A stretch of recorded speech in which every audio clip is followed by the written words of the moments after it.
So you ended up in Parry Sound. I ended up in Parry Sound. I don't know if I ended up here, but I'm here now. You're here now. For a few years, and I like it.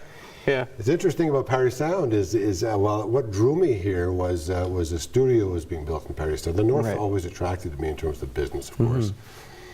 And I had a former colleague here as well, living here as well, who also went to the same school. And we've partnered on projects before, so I learned more about what's happening in the North. And I came up to investigate what's happening, and I thought, wow, that's interesting. Parry Sound it's got a big, small town. It's got infrastructure. It's got everything you need to buy. It's probably serving a larger area, plus the cottages in the summer. So all the big box stores are there. You know, you got places to eat. You know, the places, and it's a nice. And the highway is like one massive corridor, a high-speed pipe.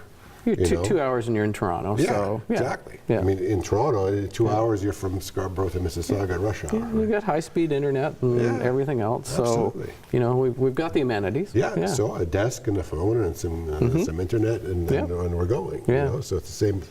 And Toronto's there for face-to-face meetings where I need to have them. Yeah. So I thought, wow, what an interesting combination. And with the funding available in Northern Ontario now for the right kind of projects. They're very generous if you have the right kind of project. And it's a fantastic environment for that. Good. You know, and I think it's worthy of investing in the town. Great. That's good to hear. Yeah. Now you're working on another project. It's like a teaching aid to help people in the film business. Can you talk a little bit more about that and where you're eventually going to take that? Yeah.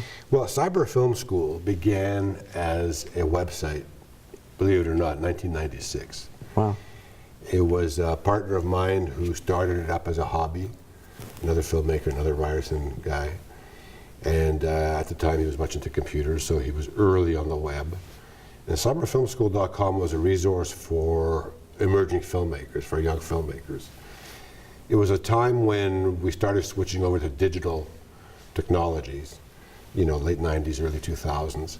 And he came to me with this thing, and I thought, wow, this is really interesting. So by 2000, we raised some money from some government sources to expand it and create a sort of a self-teaching tool on filmmaking. So it's teaching the classic language of film. And through the web, and we also had a CD-ROM which you could purchase and learn from that.